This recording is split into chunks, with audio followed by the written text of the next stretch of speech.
Lo tengo, por fin. A lo mejor es eso, no aguanta tantas. Muy bien, bueno, eh, vamos a retomar un poco lo que estábamos platicando la semana pasada. Quiero ver si puedo hacer un poco más grande esto. Un poquito más grande para que lo puedan ver sin problemas. Ok. Muy bien, bueno, miren, la semana pasada estábamos hablando del ámbito espacial, ¿se acuerdan de la parte que tiene que ver, digamos, en donde es, de alguna manera, donde se llevan a cabo propiamente las operaciones de comercio exterior eh, desde la perspectiva de este ámbito espacial? Y abordamos un par de conceptos en los cuales yo quiero ahondar el día de hoy porque me parece que son conceptos importantes y de los cuales no se habla mucho en virtud de que a lo mejor aquí en nuestra región, nuestra zona, no son tan visibles, ¿no? Y es precisamente hablar de la franja fronteriza y de lo que es la región fronteriza. Eh, la semana pasada comentamos que la franja fronteriza es el territorio que está comprendido entre la línea divisoria internacional y 20 kilómetros hacia adentro, hacia el interior del país. Es decir, si pudiéramos marcar una línea imaginaria, ¿sí?, que fuera paralela a la frontera de México con los tres países con los que hacemos frontera, ¿verdad? Bueno, pensemos primero en la parte norte. Si pudiéramos marcar una línea paralela a la frontera de México con Estados Unidos y desde ese punto marcáramos hacia adentro, hacia el interior de México, 20 kilómetros, ¿sí? Eso sería, digamos, una franja geográfica que se conoce como la franja fronteriza.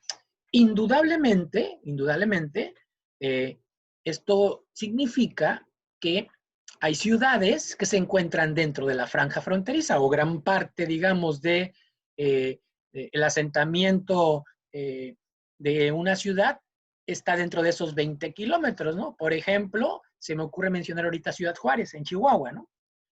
Ciudad Juárez en Chihuahua es una ciudad muy grande, sin embargo, digamos, obviamente que tiene más de 20 kilómetros, digamos, ¿no? Pero gran parte de esa 20 kilómetros de la frontera hacia adentro, pues están o corren dentro de la ciudad. O Nuevo Laredo en Tamaulipas, o Tijuana, o Mexicali, cualquier ciudad fronteriza, ¿no? Piedras Negras, cualquiera tiene. Entonces, eh, podemos decir que esas ciudades están dentro de la franja fronteriza, ¿sí? Y algunas de estas ciudades, obviamente, o parte de esas ciudades se consideran que son franja fronteriza, ¿no? Ahora, ¿y qué es la región fronteriza? Bueno, a diferencia de la franja fronteriza, la región fronteriza, fíjate bien, comprende la franja fronteriza, ¿sí? Más algunos territorios, ¿sí?, que no son propiamente franja como tal, pero que sí se consideran como parte de una región fronteriza. ¿Cuál es la importancia de esto? O sea, por qué quiero resaltar la importancia de la franja y región fronteriza? Bueno, porque miren, ustedes deben saber, es muy importante que sepan, que estas zonas del país tienen ciertas peculiaridades, obviamente geográficas, físicas, ¿sí?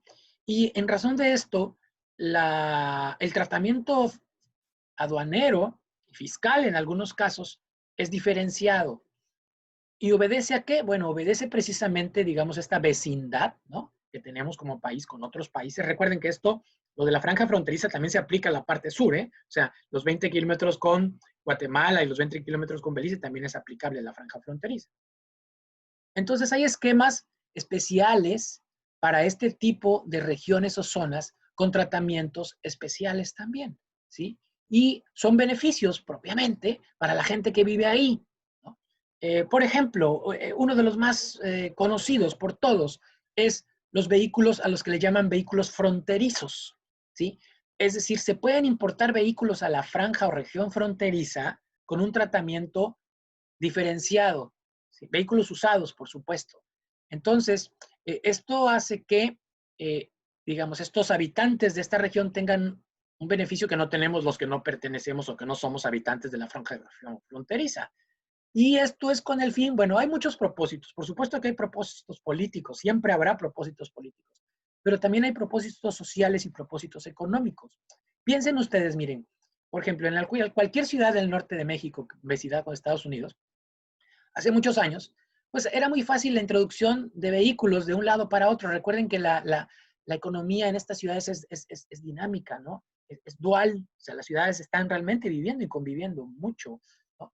Entonces, era tan fácil, digamos, la introducción de vehículos extranjeros a esas zonas que se volvió un problema porque no había un control. Entonces, mucha gente tenía vehículos extranjeros sin hacerlos regulares, sin regularizarlos. Entonces, la autoridad decidió que había que tener un control sobre esos vehículos. Entonces, fue como empezó esto de la posibilidad de que para los habitantes de esta zona poder importar vehículos con un trato diferenciado. ¿Qué significa un trato diferenciado? Bueno, que sí pagan impuestos al comercio exterior, pero de una manera diferente, es decir, menores, reducidos o incluso hasta exentos en algunos casos. Entonces, así la gente se podía hacer de carros extranjeros, pero con la limitante de que no los podía introducir al interior del territorio nacional, sino imagínense es lo que esto podría significar para la industria automotriz nacional, ¿no? Entonces, bueno, este es, digamos, un ejemplo, ¿no? Pero ahorita les voy a mencionar otros ejemplos. Quiero entonces que vean aquí lo que nos pone como definición de región fronteriza. Dice, además de la franja fronteriza, o sea, la región fronteriza incluye la franja, dice todo el territorio de la Baja California. O sea, todo el territorio del estado de Baja California.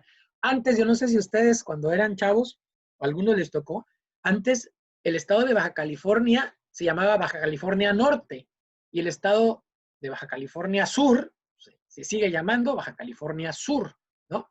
Entonces, antes así nos los enseñaban en geografía. Después, el nombre del estado de Baja California Norte cambió a solo Baja California. Y Baja California Sur sí sigue siendo un estado que se llama Baja California Sur. Bueno, el estado de Quintana Roo, al sur, al sureste de nuestro país, es región fronteriza también. Recuerden que Quintana Roo hace frontera con Chetumal, perdón, con Belice y con Guatemala. ¿Sí? El municipio de Cananea en Sonora, este es un municipio aparte que también se considera región fronteriza por algunas condiciones físicas que existen en ese lugar, así como la región parcial del estado de Sonora. Esto de la región parcial del estado de Sonora tiene una definición. O sea, ¿cuál es la región parcial del estado de Sonora? Bueno, quiere decir que no es todo el estado de Sonora, el municipio de Cananea sí, esta región parcial, y aquí te da, digamos, cómo está comprendida esta región parcial, ¿no? Está comprendida con la línea de visión internacional, desde el cauce del río Colorado hasta el punto situado en la línea de 10 kilómetros al oeste en el municipio de Plutarco Elías Calles. En fin, ahí te va diciendo, ¿no? Ok, vamos al mapa. Mejor en el mapa lo pasa a ver bien. Por ejemplo, este es el municipio de Cananea. Mira, observa cómo el municipio de Cananea, digamos, incluso sobrepasa, porque lo naranja sería la franja fronteriza, ¿sí? Los 20 kilómetros. Entonces el municipio, digamos, es más grande que la franja. Entonces, todo el municipio de Cananea se considera una región fronteriza. ¿Por qué? Bueno, porque hay, como les digo, condiciones especiales que en un momento dado se consideraron para otorgarles, digamos, este beneficio. Observa el estado de Baja California Norte, ¿sí? Y el estado de Baja California Sur. Y aquí está, mira, esta zona de aquí, esta parte de aquí es Sonora, ¿estás de acuerdo? Este es Cananea y este es este concepto que acabamos de decirte que se llama la región parcial del estado de Sonora. Esta región parcial del estado de Sonora es esta de aquí, ¿sí? Ahora, entonces, bueno, profe, ¿y qué? O sea, pues, ¿qué tan lejos esto de esto aquí? ¿Qué? ¿O qué? Bueno, consideren que, y obviamente el estado de Quintana Roo, aquí abajito, ¿lo ves? ¿Sí? En estos lugares hay cierta diferenciación, ciertas facilidades para las personas que viven y que trabajan y que están, digamos, instaladas aquí, empresas, observen aquí eh, eh, Mexicali, Tijuana, ¿no? Esto está dentro de aquí. Ahí hay muchas maquiladoras, hay muchas empresas que están ubicadas ahí porque tienen ciertos beneficios fiscales. Quiero mostrarles, a ver si puedo, tengo posibilidad de mostrarles. Voy a dejar de compartir tantito para mostrarles, si puedo, la ley aduanera. ¿Sí? Quiero que vean ahora en la ley aduanera cómo está esto.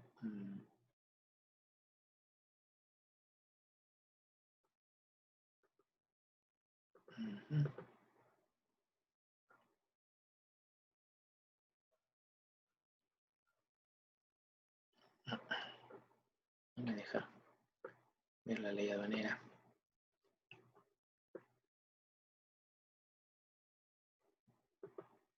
Dios. Bueno, yo creo que lo vamos a tener que hacer ahorita que nos volvamos a conectar para poder mostrarles el apartado y lo que esto significa dentro de la parte de la ley aduanera. Esto quiere decir entonces que en estas zonas, en estos lugares, existe la posibilidad de poder llevar a cabo operaciones de comercio exterior diferenciadas. ¿Cómo creen ustedes que se puedan diferenciar esas operaciones? Es decir, de alguna manera, en un pedimento, ¿cuál creen ustedes que sería la primera pista, ¿no? ¿Cuál sería la primera forma de poder identificar que se trata de operaciones de esa naturaleza? Operaciones que se hacen al amparo de un decreto, obviamente tiene que haber un decreto, ¿no? De la región o franja fronteriza. ¿Cuál sería la primera forma de poder identificar? ¿Quién podría pensar en ello?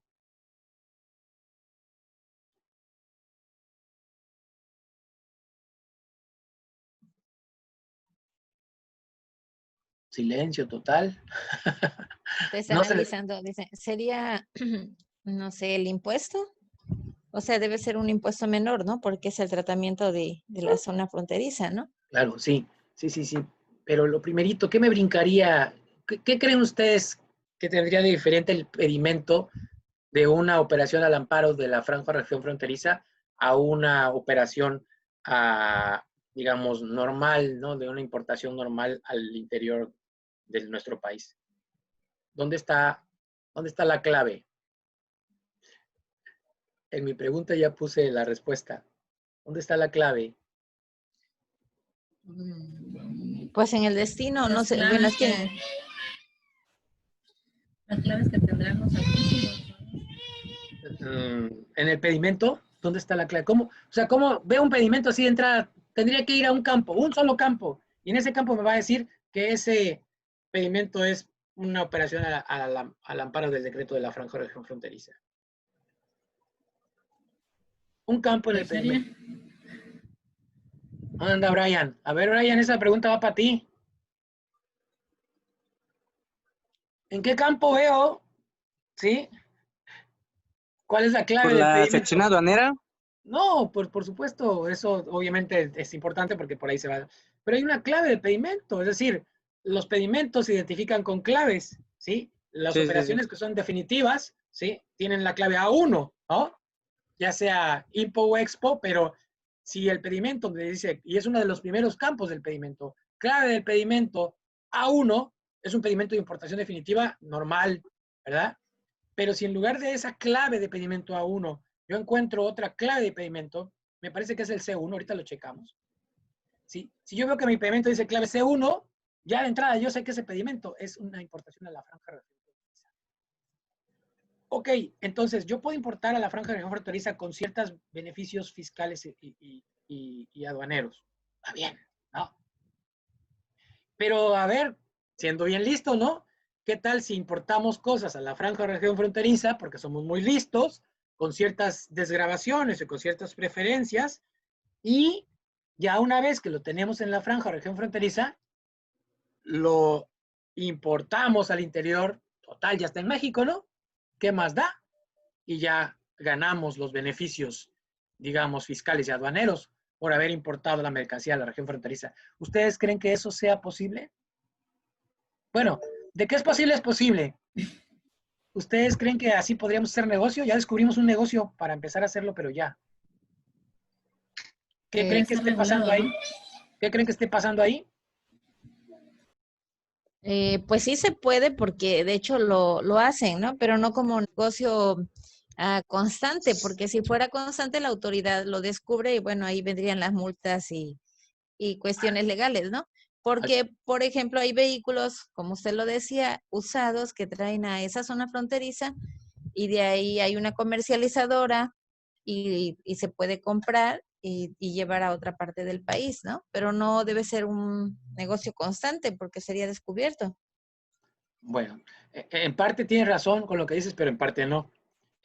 Porque no se puede, o sea, oficialmente no se puede. Es decir, una comercializadora no podría comprar los vehículos y traerlos y venderlos acá, porque esos vehículos fueron importados bajo ciertas condiciones, ¿no? Entonces, eh, digamos que eso sería o estarías incurriendo En un, irregularidad, un en una delito. irregularidad que en cierto sentido se asimila al contrabando, ¿no? Y el contrabando es un delito grave, muy grave. Entonces, no se puede. O sea, no se puede como tal, digamos, hay quien lo hace porque se quiere arriesgar. Sí, estamos creo que a menos de un minuto que se termine ahorita, pero recuerden que terminando nos conectamos. Me dan un minutito ahorita antes de volver a conectar porque voy a abrir el archivo, no sé qué pasa. Creo que cuando tengo muchas pestañas, a la hora de las opciones solamente me da unas cuantas, entonces creo que ese es mi problema, ¿no? Ahorita lo voy a resolver. Me dan un minutito ahorita en lo que nos desconectemos y continuamos con el comentario que hacíamos, ¿no? De esto. Por eso considero que sí es bastante importante. Pero bueno, lo que no se puede, oficialmente no se puede hacer, pero ustedes saben que muchas cosas se pueden hacer, ¿no? Lo que sí es que si la autoridad detecta un vehículo de esas características aquí en el interior del país, ese vehículo es un vehículo que no fue importado de manera eh, legal, apegado a los procedimientos que establecen